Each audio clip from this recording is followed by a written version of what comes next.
بسم اللہ الرحمن الرحیم۔ السلام علیکم ناظرین، ملک کی سیاست اس وقت جس نہج پہ پہنچ چکی ہے اور پی ٹی آئی جس حد تک جا چکی ہے، پی ٹی آئی کا بانی چیئرمین اس وقت جیل میں ہے، معاملات کس طرف جا رہے ہیں اور یہ حل کیسے ہوں گے، اس کے لیے میں آپ کو تھوڑا سا بیک گراؤنڈ اور تھوڑی سی اپنے ملک کی سیاسی تاریخ جو ہے وہ بتایا دیتا ہوں۔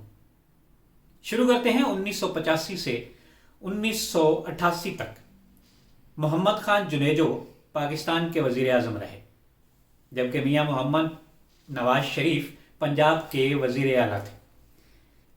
یہ جنرل ضیاء الحق کا مارشل لا کا آخری مرحلہ تھا، جہاں غیر جماعتی انتخابات کے بعد محمد خان جنیجو نے اقتدار سنبھالا اور کچھ آزادانہ فیصلے کیے، جس سے ضیاء الحق اور جنیجو کے مابین دوریاں پیدا ہونا شروع ہو گئیں۔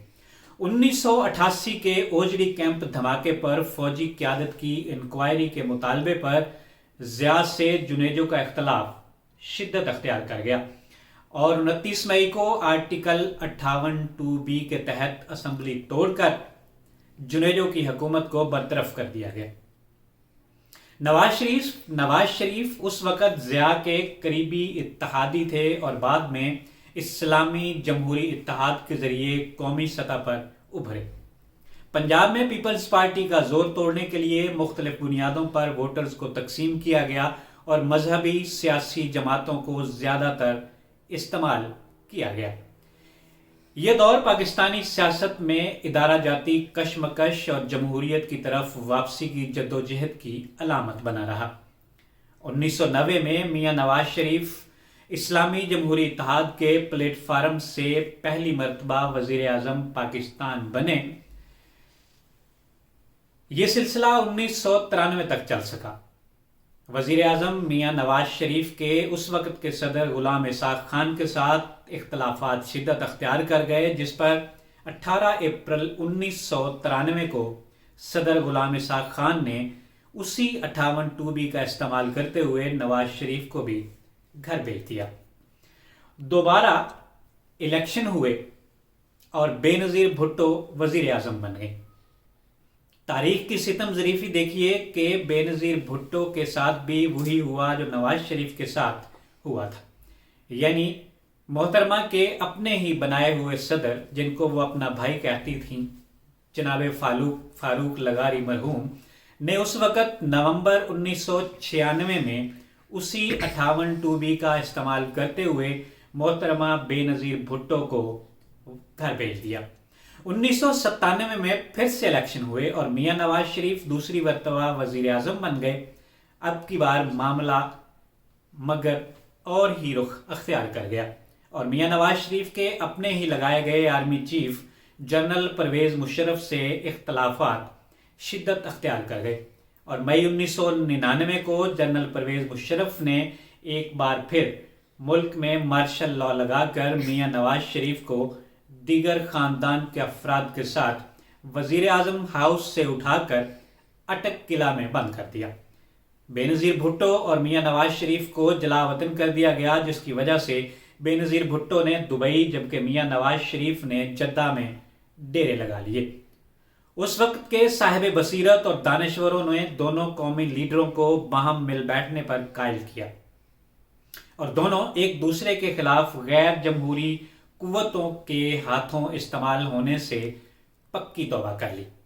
پیپلز پارٹی اور مسلم لیگ نون کے درمیان میثاق جمہوریت کا معاملہ طے پایا، لیکن بدقسمتی سے اس کے بعد بے نظیر بھٹو دسمبر 2007 میں شہید کر دی گئی۔ پیپلز پارٹی کی باغ دوڑ آصف علی زرداری کے ہاتھوں میں آ گئی اور میاں نواز شریف اور آصف علی زرداری ایک دوسرے کے بھائی بن گئے۔ پہلے مل کر حکومت بنائی، لیکن کچھ عرصہ بعد میاں نواز شریف حکومت سے الگ ہو گئے اور اپوزیشن میں بیٹھ گئے۔ ان دو پارٹیوں نے 2011 تک غیر جمہوری قوتوں کی جب سیاسی مداخلت بند کر دی تو پھر پروجیکٹ عمران خان نیازی کو لانچ کیا گیا۔ ان دونوں سیاسی جماعتوں کا میثاق جمہوریت اور مکمکا اور اقتدار کی بندر بانٹ کہا گیا، اور ان دونوں کے خلاف امپائر کی انگلی کی دھمکیاں دی جانے لگیں۔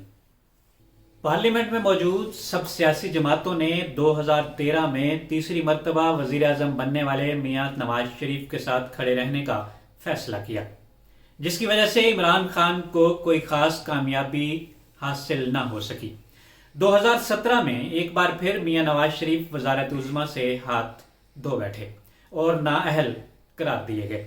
2018 کے الیکشن سے میاں نواز شریف کو نکال باہر کیا گیا اور ان دونوں سیاسی جماعتوں کو میثاق جمہوریت کا مزہ چکھانے کے لیے وزارت عظمیٰ کا کرۂ فعال اور ہما عمران خان نیازی کے سر پر بیٹھا۔ 2022 تک بامشکل یہ سلسلہ چلا، لیکن جب مزید کوئی گنجائش نہ رہی تو پارلیمنٹ میں موجود دیگر سیاسی جماعتوں نے عدم اعتماد کے ذریعے عمران خان نیازی کو اقتدار سے نکال باہر کیا۔ میاں نواز شریف کے ملک سے باہر اور سیاست سے نااہل ہونے کی وجہ سے وزارت عظمیٰ کا کرۂ فعال ان کے چھوٹے بھائی میاں شہباز شریف کے نام نکلا، اور یوں پھر 2024 کا الیکشن آ گیا۔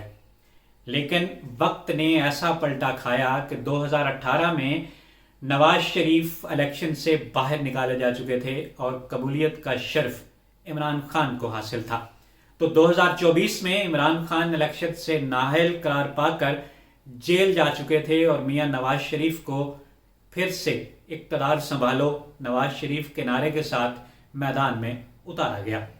2024 کے الیکشن میں نتائج میاں نواز شریف کی امید کے خلاف آنے کے بعد انہوں نے اپنے چھوٹے بھائی میاں شہباز شریف کو وزیر اعظم بنانے کا فیصلہ کیا اور خود اپنی بیٹی مریم نواز کو پنجاب کا وزیر اعلیٰ بنا کر اس کی سرپرستی شروع کر دی۔ یوں اب میاں نواز شریف جن کو نااہل کر دیا گیا تھا، وہ کچھ نہ ہوتے ہوئے بھی اس وقت ملک کے سب کچھ ہیں۔ وزیر اعلیٰ ان کی بیٹی ہے جو صبح اٹھ کر سارا دن ہونے والے فیصلوں کے بارے میں ان سے اجازت لے کر گھر سے نکلتی ہے، تو وزیر اعظم ان کا چھوٹا بھائی ہے جو ہر اہم کام کرنے سے پہلے اپنے بڑے بھائی کا اعتماد حاصل کرتا ہے۔ ماضی میں جن کے ساتھ تعلقات کا بگڑنا نواز شریف کے مزاج کی پختہ نشانی بن چکی تھی، وہاں بھی نواز شریف کے ان کے کئی معاملات میں تصفیہ کرنے کی اطلاعات موجود ہیں۔ عمران خان اس وقت سخت حالات کا شکار ہیں۔ دوبارہ سیاست اسی موڑ پر آن کھڑی ہوئی ہے جس پر محترمہ بے نظیر بھٹو مرحوم اور میاں نواز شریف کے دور میں تھی۔ اس تنازع کے حل کے لیے دونوں لیڈروں نے مل کر میثاق جمہوریت کی صورت میں اس کا حل نکالا تھا، لیکن کیا آج اس دلدل سے نکلنے کے لیے کوئی نئے میثاق جمہوریت کی ضرورت ہے؟ کیا میاں نواز شریف دل بڑا کر کے تمام الزامات کے باوجود آگے بڑھ کر تمام سیاسی مخالفین کے ساتھ اپنا ہاتھ ملائیں گے اور ملکی استحکام کو دوام بخشنے کے لیے نئے رولز آف گیم طے کریں گے؟ سب سے زیادہ ضرورت الیکشن میں اصلاحات کی ہے، اور نئے الیکشن سے پہلے تمام پارٹیوں کو مل کر بیٹھنا ہوگا اور ایک دوسرے کے وجود کو تسلیم کرنا ہوگا، جو عمران خان نہیں کرنا چاہتے۔ عمران خان کو اگر اپنی سیاست میں زندہ رہنا ہے اور اس وقت پابند سلاسل ہیں اور ان کو باہر نکل کر اپنی سیاست کا کھیل کھیلنا ہے، تو ان کو تمام سیاسی جماعتوں کو تسلیم کرنا ہوگا، جمہوری رویہ اپناتے ہوئے تمام لوگوں کے ساتھ بات کرنا ہوگی، دوسروں کے ساتھ ہاتھ ملانا ہوگا۔ یہ تلخیاں، یہ لڑائیاں اس ملک اور نوجوان نسل کے لیے کسی صورت بھی قابل قبول نہیں ہے، اور اس وقت ملک کی موجودہ صورتحال سے جو ایک بندہ اس کو نکال سکتا ہے وہ ہے میاں نواز شریف، کیونکہ وہ اس وقت ملک میں سینئر ترین سیاستدان اور تجربہ کار بھی ہیں۔ اب دیکھنا یہ ہے کہ کیا واقعی وہ بڑے پن کا مظاہرہ کرتے ہوئے نیازی جیسے لوگوں کے ساتھ بھی ہاتھ ملا کر اس ملک کے مستقبل اور تقدیر کا فیصلہ کرتے ہیں یا نہیں کرتے ہیں۔ آج کے لیے اتنا ہی، اجازت دیجیے، اللہ نگہبان۔